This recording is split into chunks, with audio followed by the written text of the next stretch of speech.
Okay. So we checked in a little bit earlier this week about your home visit. And what I heard in those quick discussions is that you were already thinking just automatically from that home visit about what you were going to do next, or what sort of things you were going to uncover next. And so this is where that's the next step, is these discovery activities. And so really what we're going to do is just take a quick minute, and we already did kind of do a little bit of a report out in our check-in. And and this is a little bit different lens than what you reported. But if you would just take a minute and share, the two of you, what you felt best about so far, what you feel like might be the most challenging, and then maybe what you're looking forward to in this process now that you've kind of got your feet wet and you're digging in a little bit. Do you want me to go? All right. You go, Krista. Well, I did enjoy going to see my students' home. I have never been to her house. I know a lot of her interests, but it was really nice to have her show off kind of her space and what she was proud of and excited about to show us. And I mean, her room was jam-packed with wall-to-wall posters of everything she likes. So I thought that was nice. I personally haven't done I've been to one other student's home, but I've been teaching for 11 years and I haven't really done home visits. So it was nice. The most challenging, I mean, I don't know like what the whole process is going to look like, but I guess for the next step that I think or right now, maybe where I'm stuck is kind of identifying those other key players whom I should reach out to and interview. Like I said, I had ideas of like directions where this could go and things that really excite this young woman. But I don't know how to find those people who might be able to help and who to reach out to. So I guess I'm looking forward to learning more about how to make those connections for those jobs that would be of high interest and really excite her, rather than, I find that we always get stuck with a lot of cleaning jobs, which really are kind of hard for these guys that don't have really good fine motor skills and are kind of slower and like take a long time to complete the task. We always get stuck with cleaning jobs that aren't the greatest jobs, and they're not that exciting. Perfect. This is all the reasons why Discovery and Customized is a really good tool to learn. So thank you. Thank you for sharing that. Okay, what about you, Laurie? I think the best thing so far is how excited Angelina's family was, and the expectations and their as far as what they believe she can accomplish and what they feel makes her tick. And to hear that from them outside of a meeting, like, in a non-threatening environment, not that meetings are, but let's face it, they can be overwhelming with the big, team of professionals there, et cetera, and the state representatives. And they're really nice folks, but it's overwhelming to have so many people. And it was an intimate setting, talking to her family, looking at what her grandparents, who she lives with, think about her and what they wish for her and what they really know about her, and what her mother also feels she knows about her. Not only, her love of horses, which may or may not turn out to be something she works at, but I know it's going to be something she does for the love of it. But also, and it could be employment, but also that they felt that, she had tried some work activities for 6 weeks and 8 weeks. There wasn't that helping somebody personal aspect to it. It was a store, it was retail. And she loves that's enough. She loves doing Meals on Wheels. And I thought it was because she liked the boy she was helping. So just to be sure, we sort of gave them their own routes right? Because we had that luxury. And she really does love it. And because she remembers everyone's names, she's very good remembering names and relationships. And I think there is something to that. And so, we're going to do discovery, but we're just doing what we do in the as we get going with this, and just getting some places where to see her. For example, today, one of the activities she does is she does the church coffee hour shopping. And she does the recording, like there's a student, she works with a partner, it's volunteer. And he does the counting. He doesn't see anything at all, but he gets to the refrigerator and he feels the bottles and the shapes. So he knows which ones are that fake orange drink, whatever it is, Sunny Delight. He knows he can recognize the creamer and the milk cartons. And then he tells her how many he has. She writes it down and she does the math. The secretaries in the church office have made this modified sheet so that the math is easy to do. And then off they go. And I think the aspect she likes the most is working with him, not so much the shopping, not so much the hellos and goodbyes with the secretaries. They're doing their job. Not that she doesn't like it, but I think that I may have gained a new ear about what she likes, listening to her and what she says and how she's doing things. I went with them today. And I go every couple of times with them and with the staff. So I like that I'm on the lookout for something different than I looked at, not just task performances, but where the love of doing something is. The most challenging part is, of course, coordinating it, keeping track of it the right way. Because we often, when we're so busy during the day, we ask students to write up, and it's very basic feedback forms, and the paraprofessionals do too. And sometimes it's really informative, but we also know it has some perspective that might be accurate or not to it, but on both sides. And I just want to get some authenticity to this. And I think it's going to be challenging to coordinate, but we're already coordinating a lot of stuff. It's not a big deal.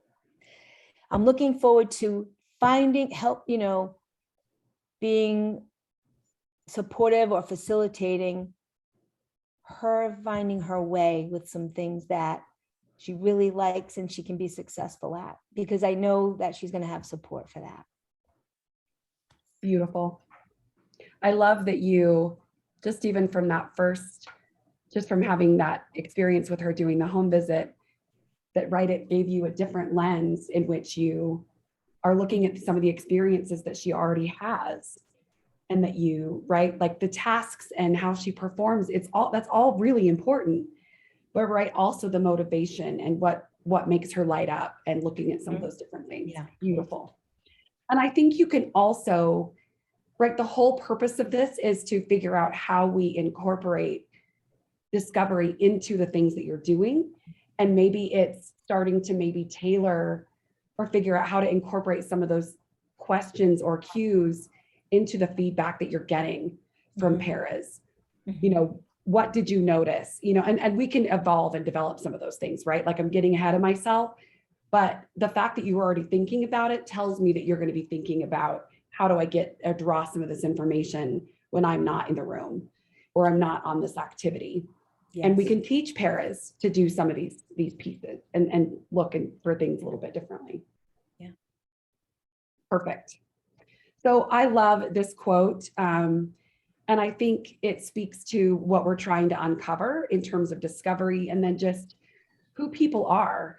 And I love to start this section off with it, that people with disabilities bear labels like friend, leader, coworker, teacher, and partner, more than just special, inspiring, angelic, or sweet. And all the things that I've heard you talk about in terms of the students that you're working with, it feels like you're finding those kind of labels or roles that they're sharing and experiencing. So if you recall, we talked about the Discovery Fidelity Scale, and how the tenets really just provide a guide for what we know is quality discovery practice. And so what we're looking for is that to do acceptable discovery, you are going to do 2 or 3, probably 2 familiar activities in the community or their home that demonstrate multiple tasks or skills. And then even better, that you're pulling out maybe what supports or needs are necessary. And then exemplary would be that you're identifying or starting to identify what those emerging vocational patterns or preferences are. So minimally, you're just going to do a couple of these activities and figure out what the tasks and skills are and identify those. So we really are just going for at least acceptable plus. And while we're not necessarily going to be rating your discovery pieces to fidelity, we want to know and teach it to fidelity. It's something that the providers are doing. It's something that VR has gone through training on. And so just for consistency's sake, I want you guys to understand, what we're looking for.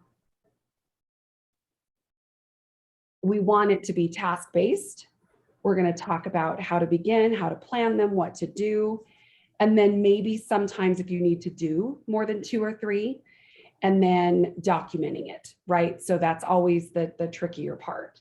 I don't feel like it's probably a tricky thing because that's what teachers do, is document all the time.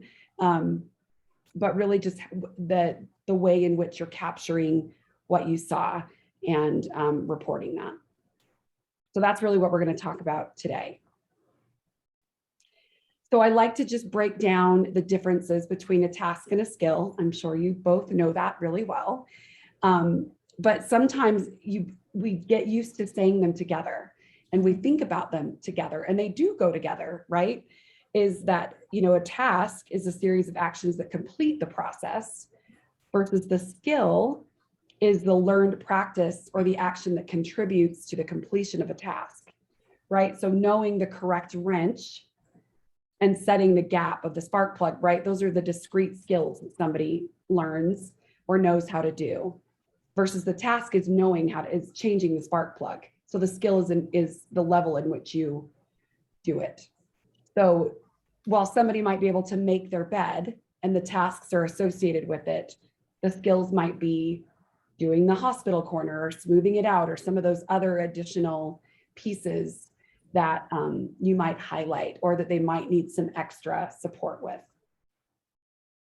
And then the other piece that's really important is that we know interest influences or can really support how quickly somebody learns a task, how much somebody's willing to invest in strengthening their skill set around those tasks. But we also like to talk about or point out the fact that interest alone isn't enough to go on to go down the road of something, right? That there has to be, you have to have some skills and tasks, even emerging ones, to be able to build a job on, right? And that can be a little tricky when we talk about, we always ask what people are interested or what they want to do, and then what kind of experiences or what they've been exposed to. If there's been no opportunities to explore those interests, that can be a little tricky. And it's so nice because they're still in school that this is the time, right, that we expand and we do some of these activities and discovery and build that into the IEP and their plans, whether it's classes or work-based learning or whatever it is, to really draw that out and strengthen it.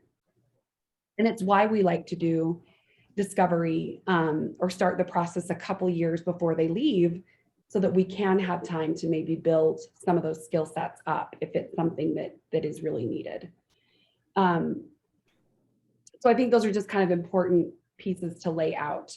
And I know that you all know the differences there, but just understanding that the interest alone is not something that you can go off of. It certainly helps in terms of motivation and in willingness, all of those things. but we need to know that there's skills and those other pieces there. So the other piece that you really want to think about when you're developing discovery activities is you want to be thinking back. Does it tie back to what you learned in the home visit, or what you know about this person, or what others that you interviewed said? And it may not, right? Sometimes as people, and you know these students really well, so I don't imagine that this will happen to you. I'm working with a young man and an employment specialist right now. And as she has continued to work with him, he has evolved so much that she really feels like who she met in the first home visit is very different than the person she's seeing now. And his interests and willingness and all of those things are so different than the environments that she met him in. And so we're talking about that. So I think you just kind of want to be checking in, and also not, and I think that question or that tying back is that, are you developing the activities based on what is clear about this person's preferences or strengths and interests, right? And tasks and skills that have already kind of been identified. Mm-hmm. Is it predetermined? You don't want to be doing too many things that you already have lined out for other people. It sounds like you're already developing a lot of individualized experiences for people, so I don't think this is going to be an issue. But oftentimes, especially in the provider settings, they'll have kind of these fixed opportunities that people are doing, and we don't necessarily want that to be the experiences that they're capturing. It can be in terms of the familiar activity, but not necessarily the unfamiliar, and we'll talk more about that. We want to know, is it active? If you take a picture of it, am I going to be able to see it and know what's happening in that photo? Right? They're not standing next to a poster or, sitting in a movie theater. I've had some of those, or walking in a mall. Even though that looks like it's active, it's not really demonstrating any skills or tasks, right? So you talked about the coffee cart. All of those things looked like they were very active oriented. You'd be able to snap a picture, and I would be able to see what she was doing. So those are the kinds of things that you want to be capturing or setting up in terms of activities. So again, it's actively doing something that you can observe, participate, assist them if they need it. It's not about testing or evaluating, but really just to observe without any sort of judgment and report in an objective way. I know this is probably a little tricky, right? As a teacher, when you're really looking at all of that's typically what you do, is kind of trying to assess where they're at. And so this is more of a way to just observe. And you want these activities to be meaningful to the job seeker based on common routines or activities and interests. So it might be the horse thing, right? It might be, I'm trying to think about, Crystal, you said all of the different things that she collects or does. So it might be one of the, something like that they're doing that maybe you haven't seen them do, but is really common or familiar to them. And it could be something at school, right? I was just going to say, would this be outside of school? It doesn't have to be. I think maybe something that you want to do, given your time constraints, is maybe pick one thing that's outside of school, or that's maybe at home, just so that you can have another opportunity, right, to see them in that different environment that you haven't seen them in. But then also pick one in school, just for your own time sake and sanity. And if you're not able to do that, that's okay too. And then you want them to be real and experiential. But you want them to be where it's typical or familiar. These first two activities are things that they already know how to do. And that you're just looking at it through a different lens. So Laurie, it kind of sounds like you already did that a little bit today. Okay, my dog's not barking. Yeah, we do that actually, in our own abbreviated discovery with students, is that we do expose them to different things that they seem interested in. Sometimes we don't have any idea because we're not doing the in-depth, interview with the family. So because we know that we already got feedback that, she's worked in a couple of, done trial work, like internships, just exposure to some tasks in some retail settings where they had animals, they had ferrets and guinea pigs and whatever. And because she's interested in them, but it did not drive her. She does volunteer work for a church, but it's not the task itself. It's good for her. It's great for her to know how to do shopping because she does not do that with her family. However, the part that sparks her wasn't the shopping part, the list. She doesn't mind doing the mathematics of, someone else has counted all the stuff. And now I'm going to read that what the secretaries wrote down that they need and do the math, which is very basic, usually under 10. But it's the interaction and the back and forth, the reciprocity of Devon's going to tell her what they have and she's going to write it down. And then what's next? What else do you have, Devon? Type of the thing. Those are nice, but that's not what's going to drive her. And they're okay activities, but what is the whole, it's not just, I think, the helping, but it's the relationship. And I know this person's name and I know their husband's name and they have 2 kids. That is what sparks her.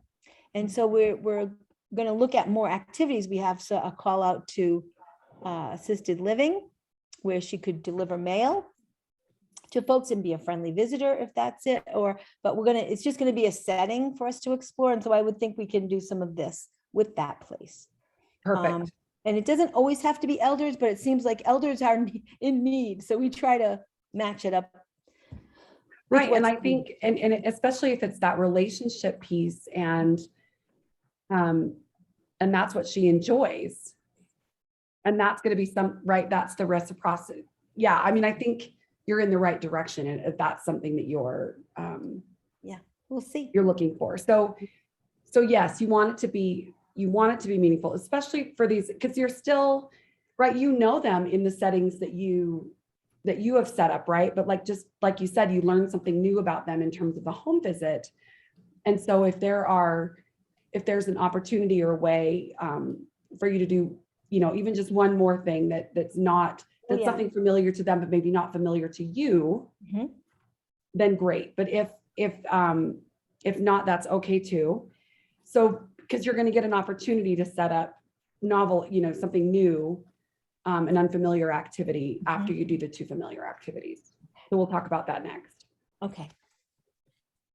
So you want to just kind of look for some patterns in terms of what they do. What are some of those interests and hobbies that, the chores, right? Oftentimes people do chores because they have to, not because they're necessarily interested in them, but sometimes people they prefer, right? I will always do things. I'll always do my laundry before I scrub the pans in my kitchen because I hate doing that.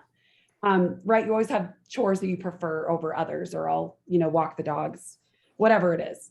And then, those school activities absolutely count. So if there's things that they just always seem to prefer, you're looking at it through a different lens. Like you said, what is the spark? It's not necessarily the counting and the things, even those are all things that you want them to learn. You might be doing an activity that is familiar, but you're looking at it through that different lens. So these are just places to begin. And again,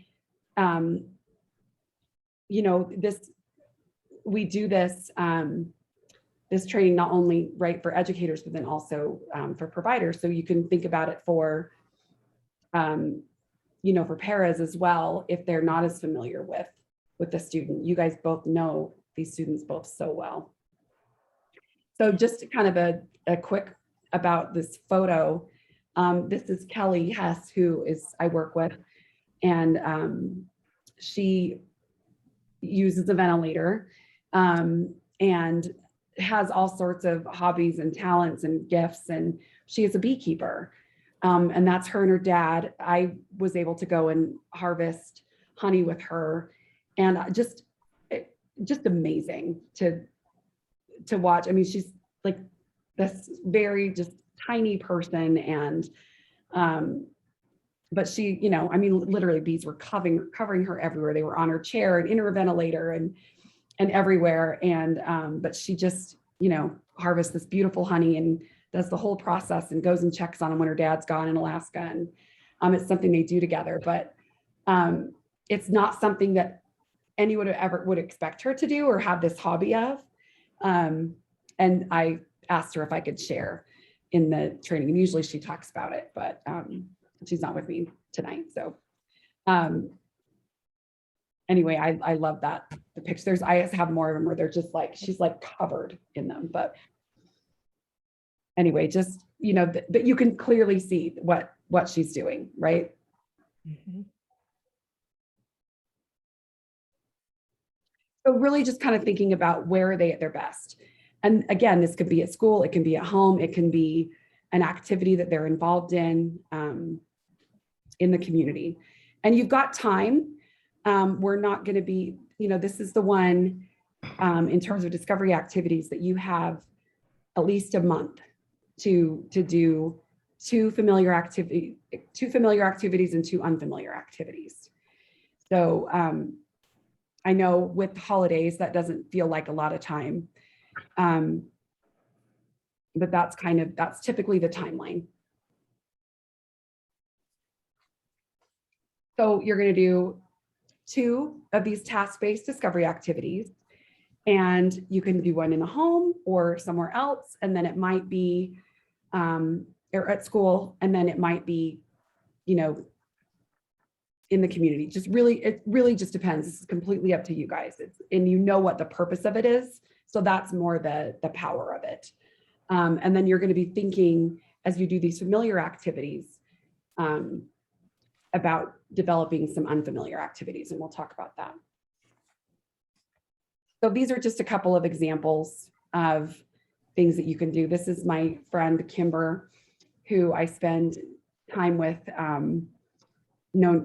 We've been a part of each other's families for years, and you know, just as simple as making cookies. And when I started putting this training together, it was like height of COVID, and I didn't have access to a lot of things. And so I put together this really quite terrible video. And she usually would do a little bit more of the cookie making than when we were making this video. But her mom didn't really believe me that she would run the KitchenAid, and she really did like to use it and would put the top down and lock it and do the different pieces. But after I showed her the video, and I had a better one that I had just done on my phone, but I couldn't find it. So, but the first time I took a video of her making cookies, her mom really didn't believe me. And so when I showed it to her, she's like, well, I'm going to start trying to make cookies with her. And so that she did, because she had not really cooked with her. She didn't really believe that she could or wanted to do it. And so again, this is not a great example, but it's what I had. Can you turn it off?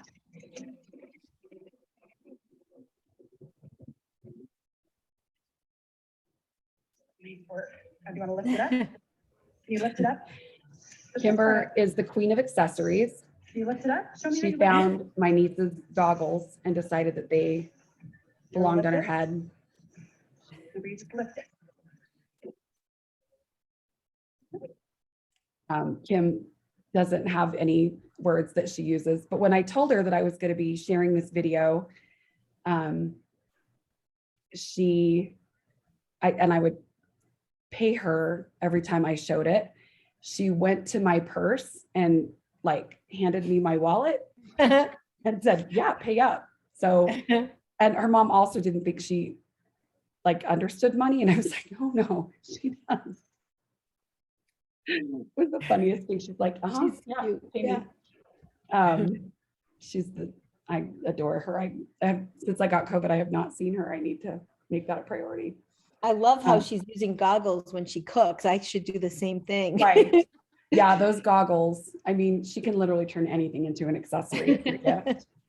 And, you know, she's one, and I want, right. It's one of those things where you're like you said, like, I think, was it you that was telling me somebody had more dolls and kind Oh, of the yeah, more pretend Angelina. thing. And you're like, Yeah. "Dang it."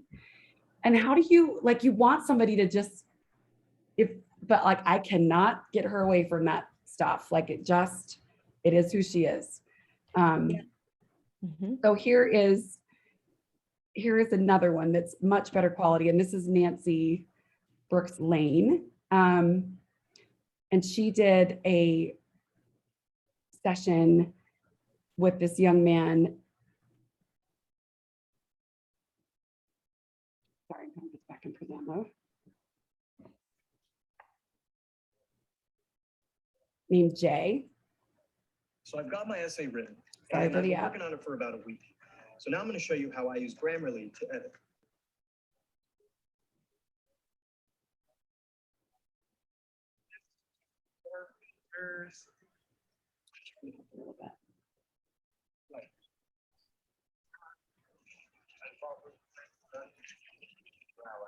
Right there, I just plan this off of containers. Sometimes I go on around the ground, just like burn. Here, working out on Friday. Yeah.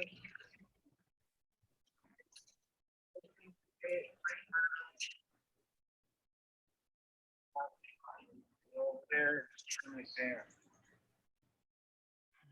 One thing that rose to me, like, you know, maybe flounder, like got the fish, some ginger hair pasta, organic curry sauce, and coconut oil. So what you gonna do with your coconut oil? Like, put it in there. Okay. Well, you can do that.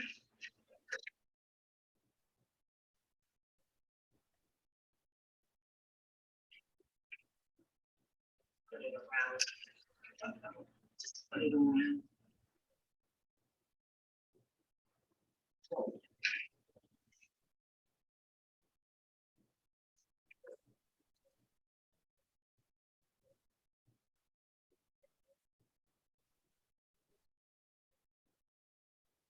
Okay, what you gonna put on next?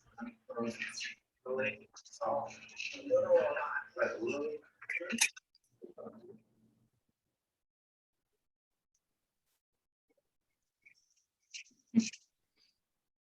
I like how she says a lot. It's kind of a lot, and then she puts some more on there.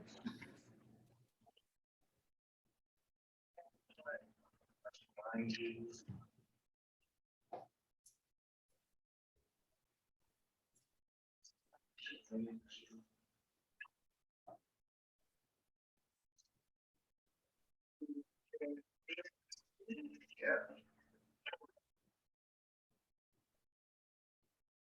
And what else you gonna do? You gonna do your stuff later? Yeah, I'm gonna do that later. Jimmy, could you please tell me about your interests, any hobbies you have, your skills? Well, I'm gonna be relaxing, drawing paintings, eating. I love your art. Done that since 2009 when I was 8 years old. 8 years, cold.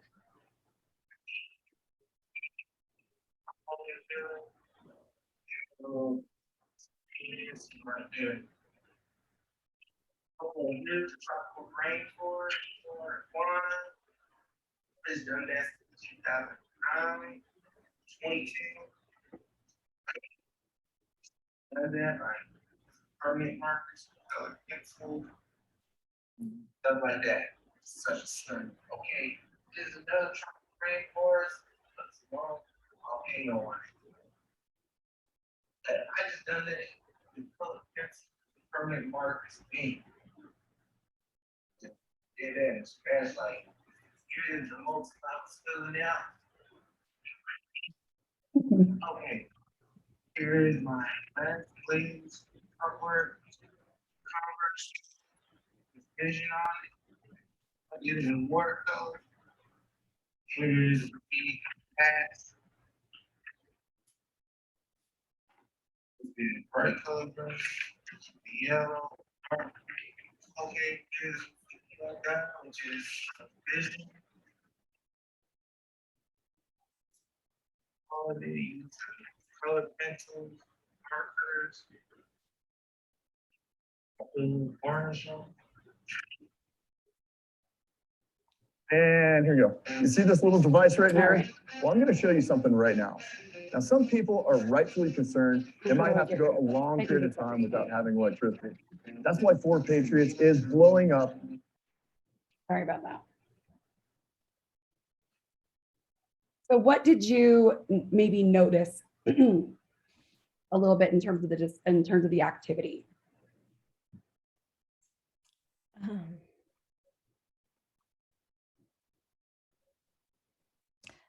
I think the gentleman, the last person that was just showing his art and he had made the fish,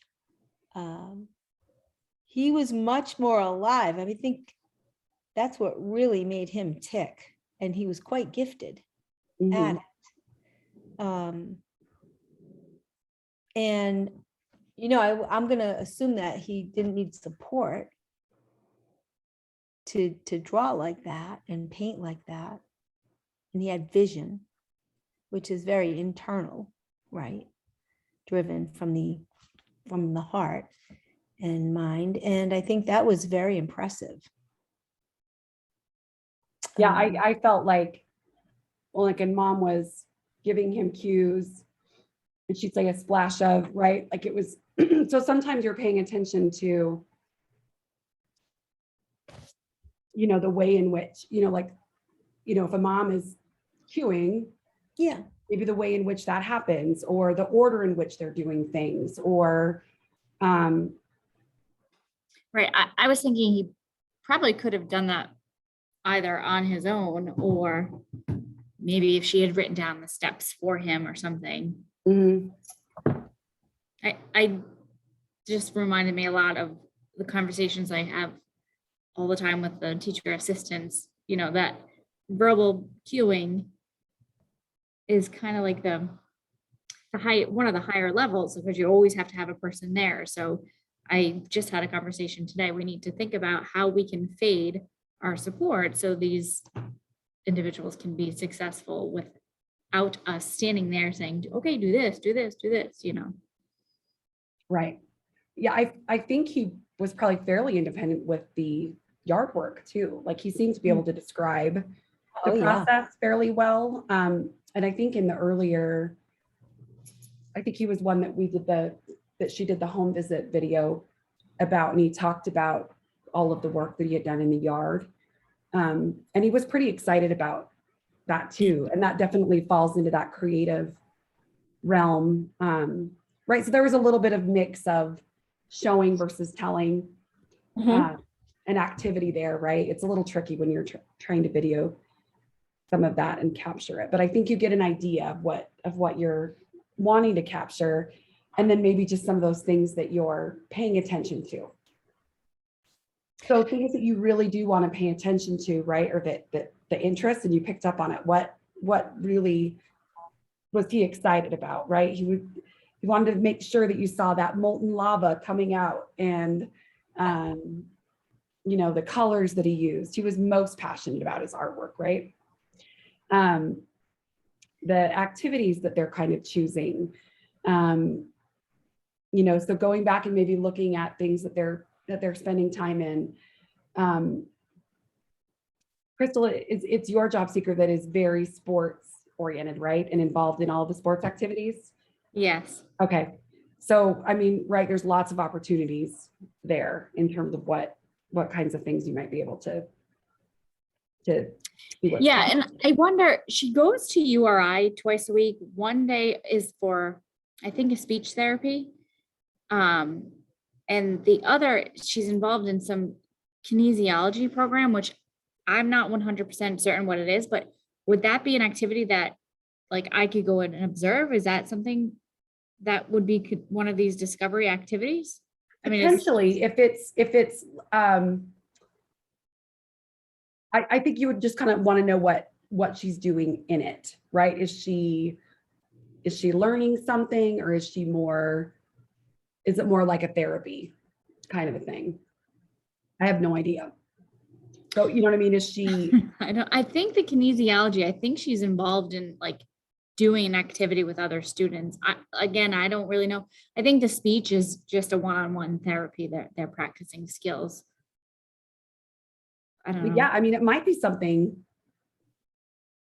that you could check out, especially because that environment is also something you're interested in learning more about, right? Mhm. Just because she has a sister that goes there. Is that right? Am I remembering Yeah. this correctly? Yep. Okay.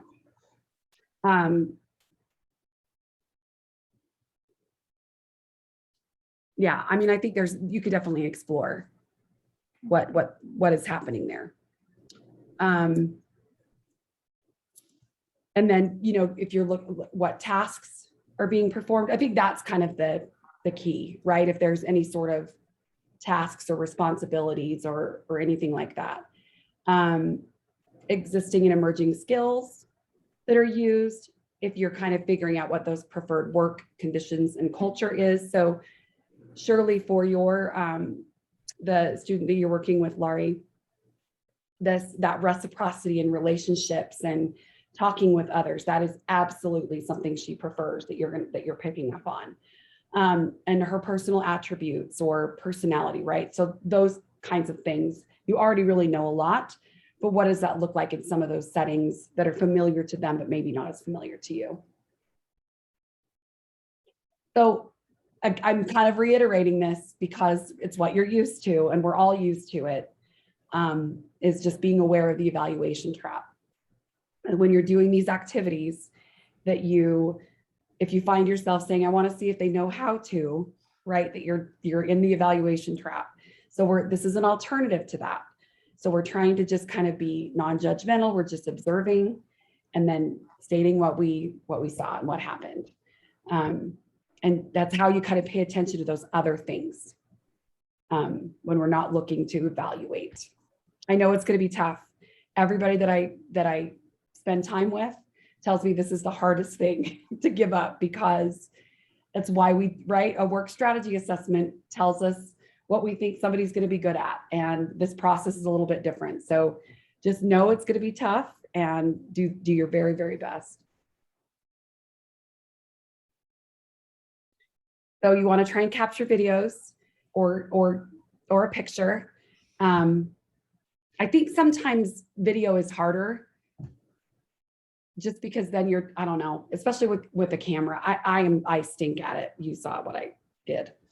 Camera's a little easier to kind of capture a moment in time, right? That you can just explain, oh, we were doing this or whatnot. I've had a little bit better luck when I just tried to stick with taking a picture or a few of those, but it's totally up to you. I mean, if it's a process that somebody's doing, right? Like tacking a horse, you probably really want to get video of that. That's a lot of steps, right?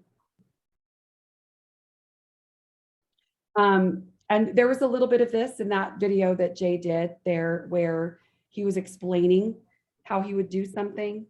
You want to really just kind of have them do it versus describe what they're doing or how they would cook a dinner, and just go ahead and do it. So you want, in terms of figuring out what to do, you really want those activities to be based on, you know, what those interests and then skills of the job seeker are.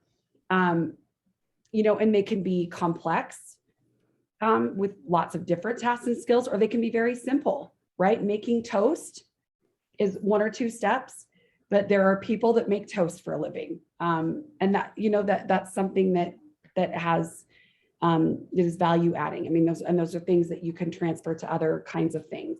So no task is too small. You just want to be able to capture that. So here are just kind of some examples of some familiar activities. If you're struggling, doesn't sound like either of you are in terms of the activities that you could potentially do.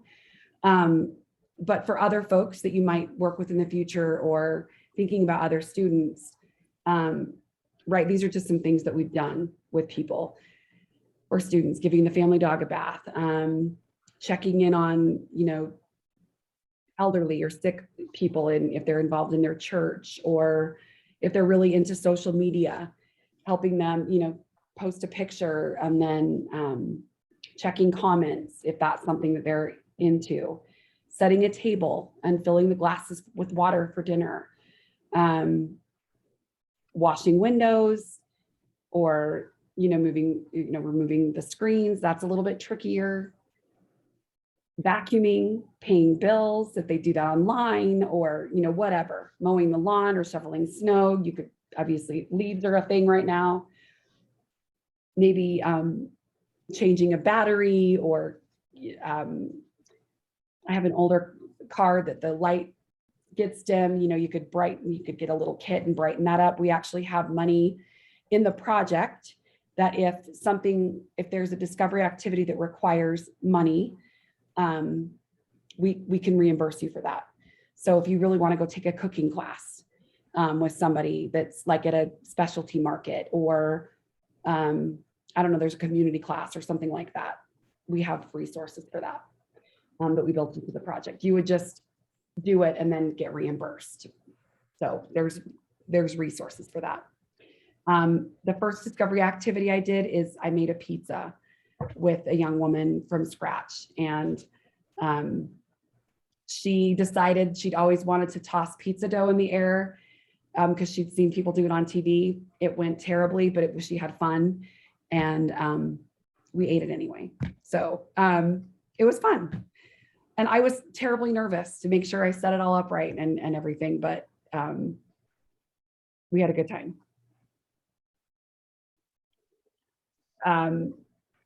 Other familiar activities is, mulching the garden or kind of putting it to bed, scanning documents.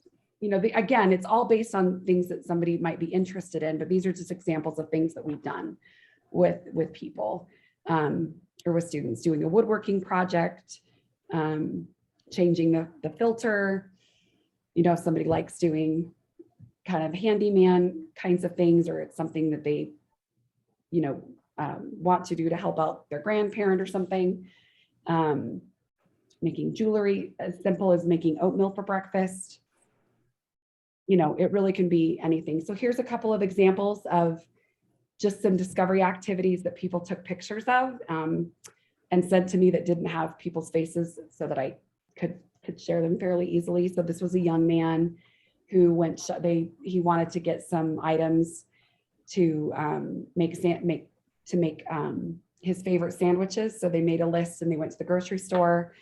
And so the employment specialist took some photos of him getting items off the shelf. They did some price comparisons. Here's another one where this young woman had never actually made burritos. Her favorite food was burrito from a certain restaurant. And so she was interested in making burritos. And so the employment specialist got the ingredients together and they made burritos as an activity. Another activity they did, she was really into taking pictures of birds and nature. So they made these bird seed features. So they took pine cones, put peanut butter on them, and then covered them in bird seed and hung them outside a tree at her home. And then as the birds came and ate them, she took photos. So it was like this whole kind of series of activities that she did, and she organized it with some friends from school, and it was all kinds of things that she enjoyed. It was several emerging themes kind of wrapped into one for her with this bird feeding activity. So just a couple of examples or ideas that people did that I thought were pretty creative. And you can see they're action oriented, right? You can see that she's making a burrito. You can see that she made, I don't know, is that a bird feeder, a bird seed thing? I don't know what you call it. So are these unfamiliar though? You said she had never made a So burrito these before. yes. So these were unfamiliar activities. This one was familiar because he'd gone grocery shopping before, but this employment specialist had not gone with him before, but it was something that he had done. So this one was familiar, but these were unfamiliar activities.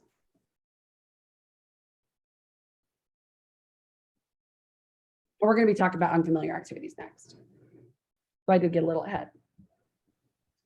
Okay, I think that is all I have. Let's take a quick little break. And then we're going to move on to unfamiliar activities.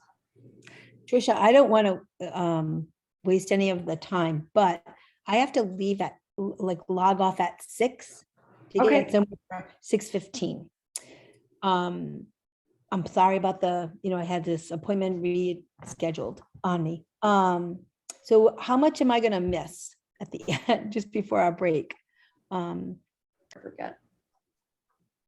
Right, where this is a pilot and we're thinking about what we do going forward. And, so I'm just going to be asking some questions about, well, what does it look like now? And what, as we implement this, if in terms of what this could look like with implementation, what do we need or what do we need to add? So I think it's just something to think about. So anyway, and I think, right, the familiar activities are not something that you necessarily, you're just observing more and kind of seeing, you're looking at what that looks like, right? Whether it's the instruction of a parent, whether it's what the person is doing in that activity, all those things that we talk about, what you're looking for. And then that kind of guides you to come up with some unfamiliar activities. And so that's where the systematic instruction might come in, because you might be teaching or adding a skill or a task that's unfamiliar, right? That they haven't done, or you're trying to maybe shake it up a little bit. And so that's where kind of brushing up on your instruction skills or your analysis skills might come in handy. And so I'm not as worried about spending a lot of time on that with you all as educators, because you do that each and every day when you're teaching students. And I'm sure you have more to teach me than I could ever teach you. But in terms of, as I spend time with employment specialists, and then I do teach paras as well, it's something that we really try hard to direct around specifically on the job and your role in terms of employment and looking at that. So I do spend a little bit of time on it. So I'll just kind of brush through it really quick. And then if it's something down the road, we feel like it's that we want to put together for paras, that's something that we can do, or we can talk about it later. So in terms of unfamiliar discovery activities, after you do your 2 familiar activities and you really kind of start getting a sense of, those things that you're looking for, you're going to start thinking about, well, what am I going to do next? And so that's what we're looking for with this next tenet of, really what we're trying to do is then solidify what the vocational themes are and what the vocational preferences are. So your homework is going to be to review the vocational themes workbook that I put in the chat. So if you look at the document in the chat, it's this 2018 Developing Vocational Themes. You're not going to do anything with it right now. I just want you to read it. And here's why. Because we want the discovery activities to be informing and helping us develop vocational themes, I want you to have a framework for what that is before you start doing the activities, so that you've got some foundational knowledge. When I first started doing this training, I didn't bring the vocational themes in until after we did the discovery activities. And I felt like I needed to have more of an introduction or some foundational knowledge of that before we did the activities. So this is kind of your homework, your light reading after you are overdosed on tryptophan, if you're a turkey eater. Is that right? Is it tryptophan? But I think it just kind of helps you make the connection between the purpose of the discovery activities, what you're pulling out of, and then what makes up a vocational theme. And we'll talk about it in more depth next time. But that's part of your homework. So really, those less familiar activities, we're just going to continue to identify skills, support needs, and emerging vocational themes. And then even better is that you are identifying those support needs and participating in those activities in different community locations. And then exemplary is if you are creating opportunities at local businesses for the job seeker to participate in. And you're already kind of matching those to be the vocational themes. It doesn't often happen unless those vocational themes are just screaming at you, which sometimes they do. But right, that's how we've kind of defined acceptable, good, and exemplary. So the next part of this phase is you do 2 unfamiliar task-based discovery activities. After you do the familiar, you're basing it on the interests. They're going to be similar to the activities that you maybe already done, but just in a new or novel environment, or maybe just a little bit different. So if somebody has demonstrated, or your familiar activity was, I don't know, making macaroni and cheese, and they could do that fairly independently, and that was something they enjoyed. Could the unfamiliar activity be planning a meal that was a little bit more robust for some friends, setting the table right? Like, is it more about just making mac and cheese, or is there something around, is there really an interest in culinary, or is it getting people together? I mean, you can just, it's up to you to kind of figure out how much of that is just about making mac and cheese because they want to eat it, or how much they really enjoy the process and then having people over and serving them dinner, and all of those kinds of things, right? That would be, if they've never done that before, if they've never had a dinner party or planned something or invited people over, and then, right, that would be unfamiliar. If it was somebody not just family, or maybe they took dinner to somebody that needed it. Those are some things that you can kind of expand on what that familiar activity might be. And this is where you maybe want to enlist supportive team members. So, right, like if there's a grandma that needs something done that they've never, done before, or a neighbor, if they've walked their own family dog, but they've never walked a neighbor's dog, or they've watched their family dog, but, like this is kind of where you're getting into something that's still similar, but unfamiliar. Does that make sense? So just a couple of ideas of things that we've done. Printing copies, distributing for an event. That was done for somebody who had been like the greeter at their church. And so they were handing out like the program at their church. So we helped them get involved in an event that we were doing. I think it was a back to school night. So we had them print the copies for where the different vendors were, and they, distributed that and like welcomed people, because it was a different event, but it was a similar activity. Somebody who did work in their own garden, obviously it's not really the right season for gardening in their family garden, but we wanted to see if they wanted to help out in the community garden, if that was something, what that would look like. Somebody who helps their dad kind of tinker around with their car, we asked if they could help a neighbor change his car tire or do something. So it was somebody else's vehicle. Somebody who made jewelry or did local, just kind of made their own stuff at home. We enrolled them in a jewelry making class. So it was a little bit more involved. I did not help somebody lay a foundation row with a brick mason. That was not an activity that I did. I did help somebody do something with a dog groomer that had just washed their family dog. We went to a pup tub that did not only grooming, but then they had like they had like a self-wash place, and then also did grooming. And so she went and helped and did some stuff there. So those are just a couple examples. Again, this is the same kind of rules. We don't want them at established places that are already kind of established. We want them to be based on where it makes sense for the person. Not chosen because it's a task that everybody's evaluated on. And then not only where people with disabilities are, it's just kind of a rule. And then obviously uniquely chosen for the person that you're working with. So this is an example of somebody that I worked with. He was a chicken expert in all ways. He had his own backyard flock. He had 4 or 5 chickens. I don't remember how many. And this was his chicken sweet pea. And he was really interested in doing more with chickens. We just weren't really sure what would happen. I had a friend that ran this urban farmers market.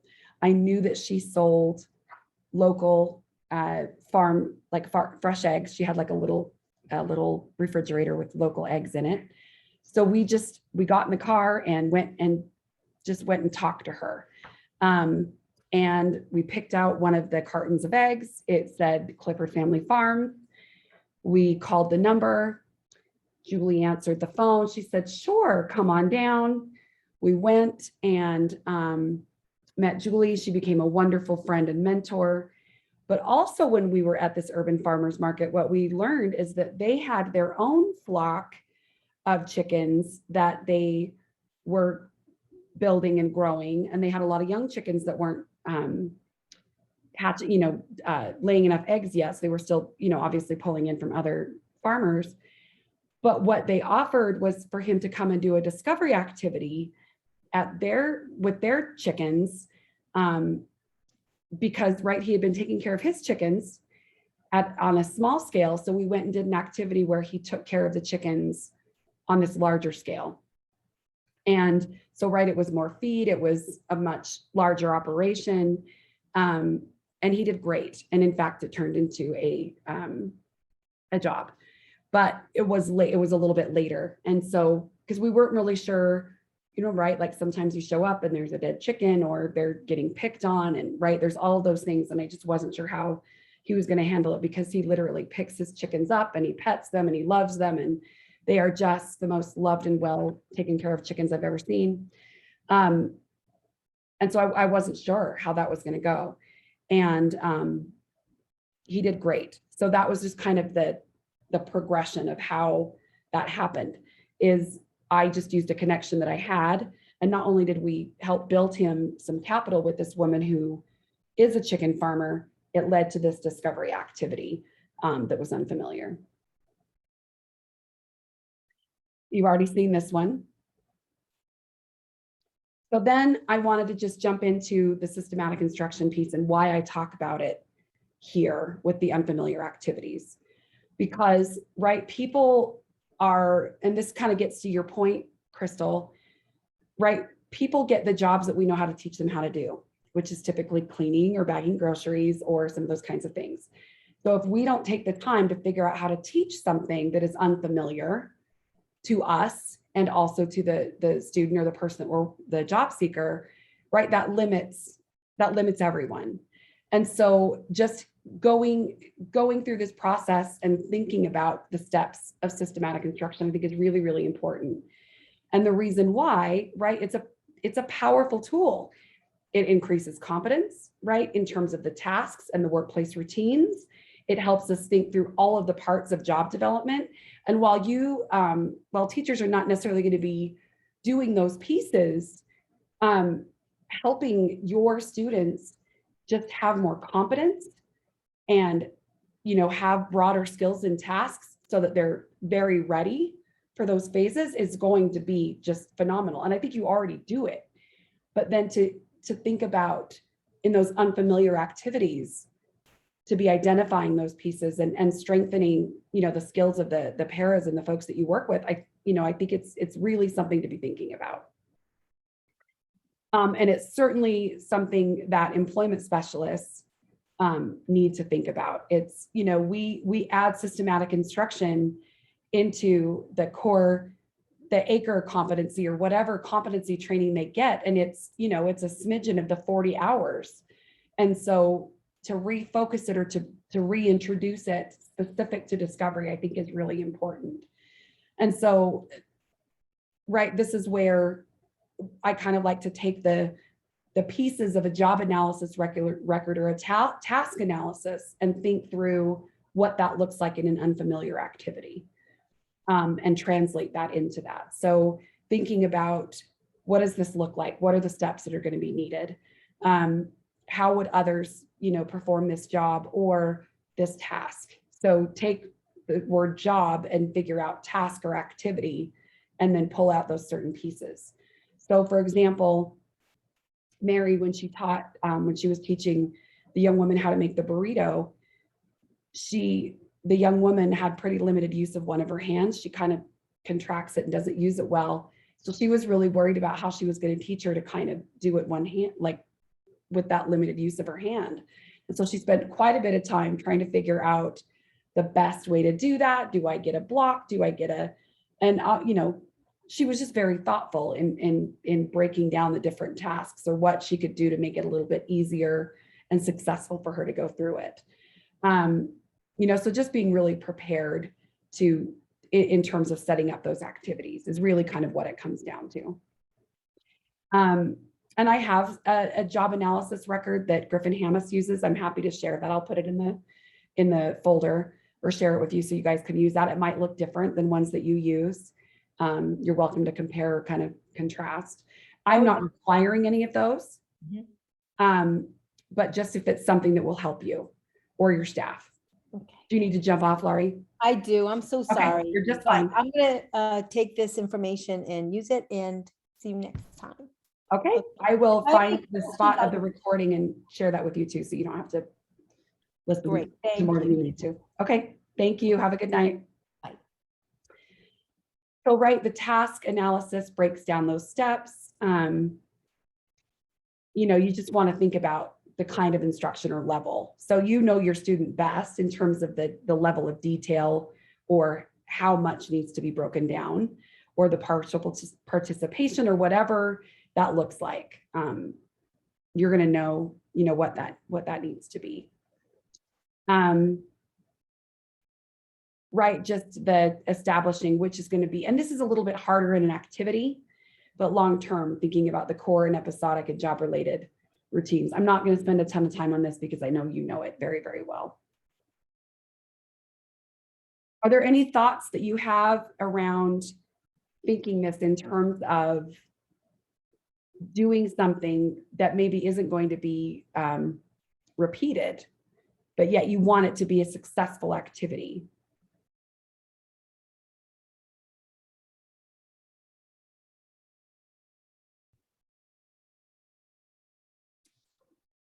So when I think about, oh, go ahead. You're fine. No, go ahead. I'm not really sure.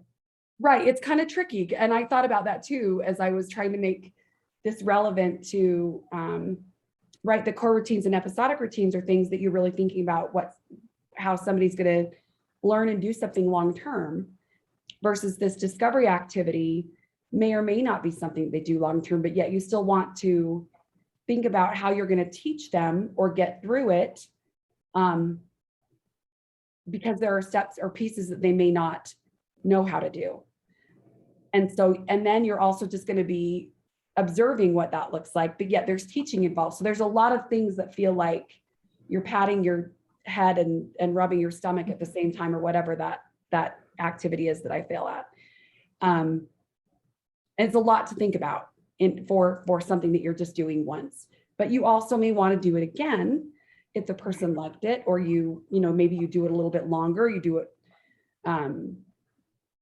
a couple of times if it makes sense. But I think some things that you can think about in terms of just setting it up to be successful is making sure you have all of your materials. You're thinking about, the area, or, if a person struggles with distractions, have you thought about that?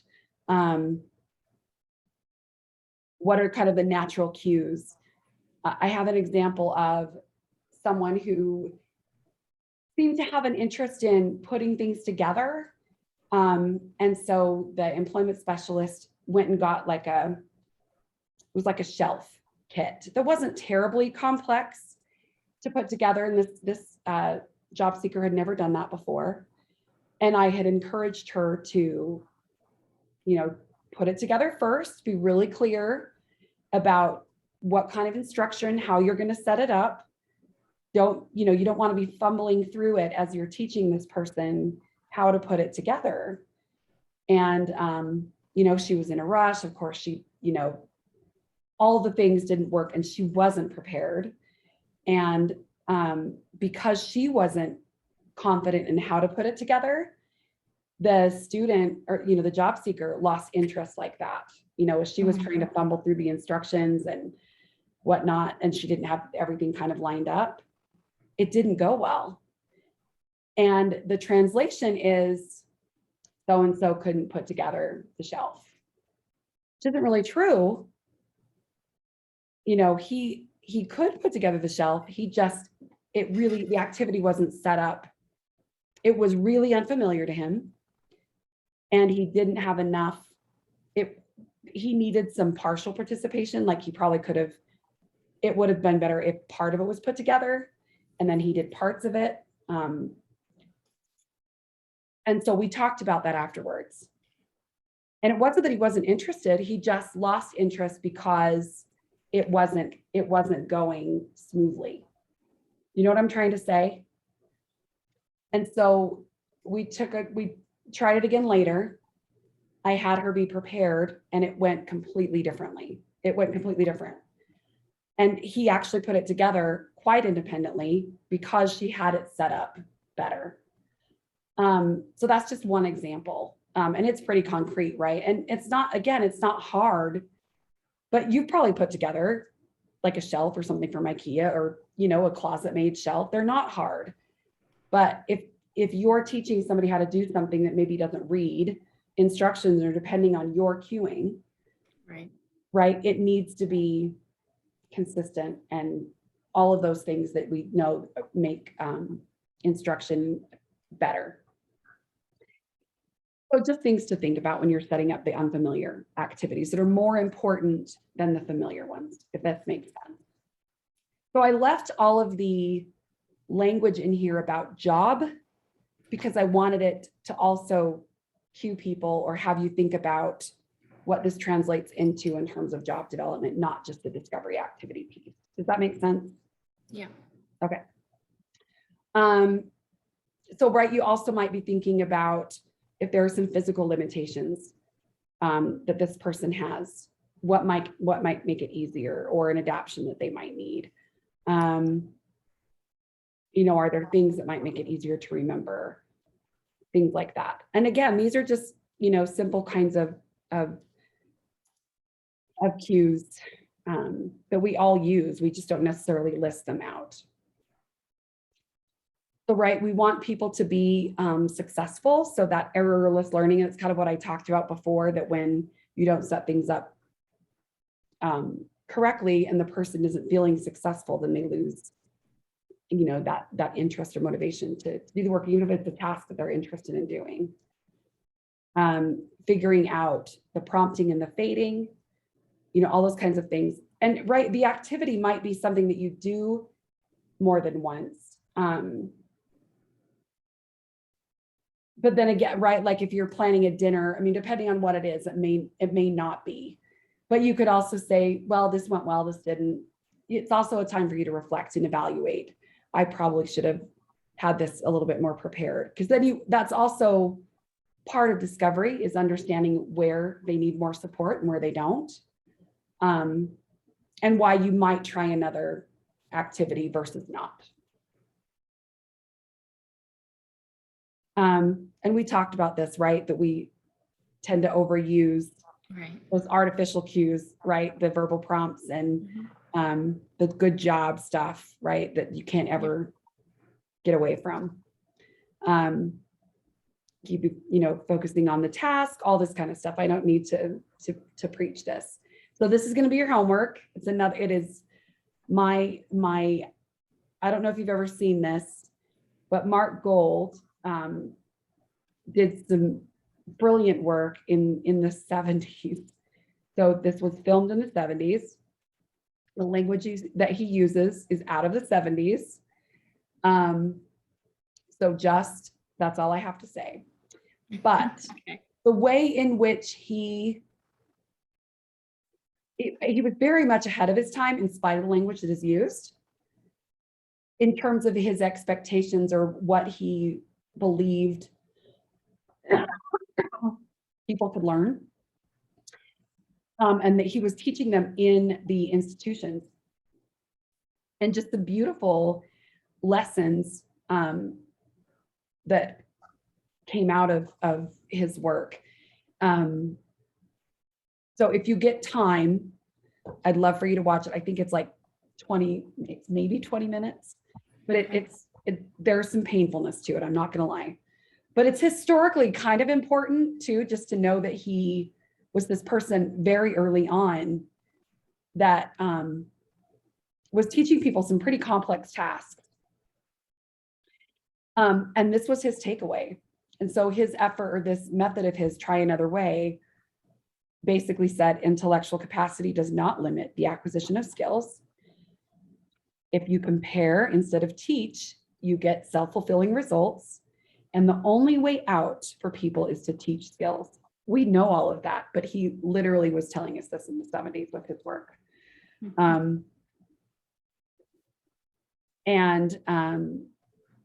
Anyway, just very, I think it's worth the watch, as painful as it might be. And then I'm hoping that we can kind of talk about it in one of our check-ins, but I'll send you that link along with the vocational themes workbook and then kind of your instructions. So anyway, so this is kind of the summary of really thinking about just instruction as a whole, not just with discovery activities in terms of the unfamiliar ones, but just right as we're developing these supports and thinking about instruction. Again, I know you know all of this, but just ways to be thinking about it. All right, so I'm going to send this particular piece just in an email so that you can access the links. And really over the next, I believe I need to look at the schedule, but really this is what you're going to be doing over the next 4 weeks, is just doing these discovery activities. My plan is to come out in December and do, I would love to come and do some discovery activities with you. I just need to know what will work with your schedule. So I'll be sending an email to kind of figure out what is feasible for you all in terms of what you have going on, because I don't want to add stress or, you know, with me coming out on a fixed day and then you having to schedule around that. You know what I mean? I want it to be helpful, not stressful, if that makes sense. Mm-hmm. So stay tuned for that. Any thoughts? I do have an activity that it's just a quick, pull it up.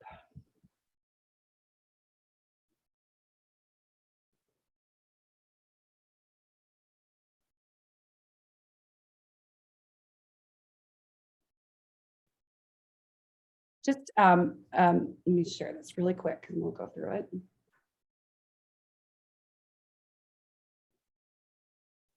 I have just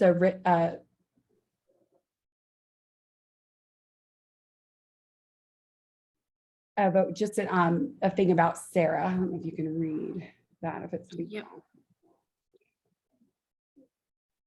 So just real quick, you know, she's a young woman that's 23. She lives in her own apartment.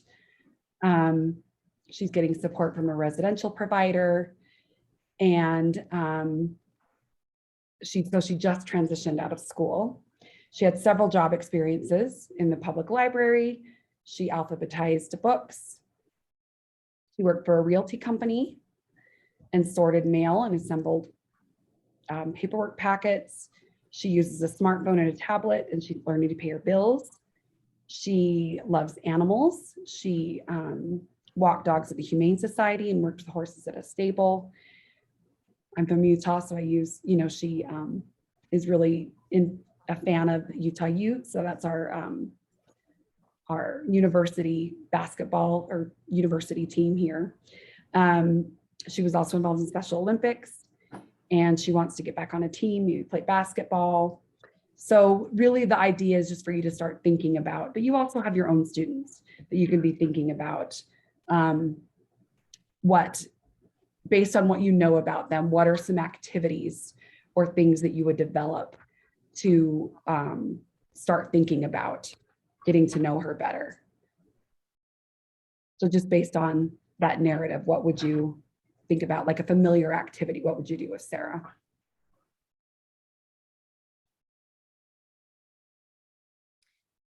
A familiar activity?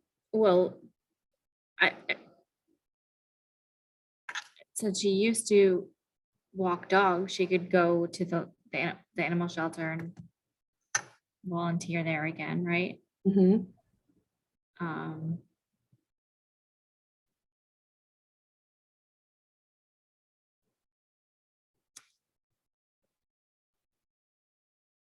I don't know.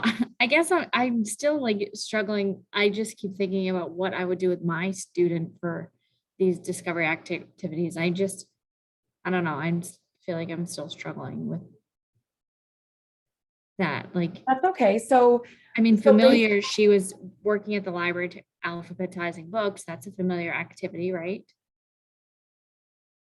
yeah, so I mean, if she did all these things when she was in school, but then she's not doing them now, yeah, you could just do that with her, right? Whether it's a neighbor's dog, she, walking or taking care of, or yes, definitely going back to the Humane Society, that would definitely be familiar. If she's learning to pay her bills online, you could just spend some time with her while she did that, if she was okay. You could spend some time with her while she uses her tablet. I mean, it really doesn't have to be, complex, right? If it's looking up directions or looking up a recipe with her tablet. Doesn't look like she has a strong interest in cooking, but you could use her tablet to find out where the Humane Society is or call it, you know what I mean? Like, I don't know, right? There's a lot of ways that you could use a couple of those things to just observe how she's used, how she uses those and what that looks like. So in terms of your student, let's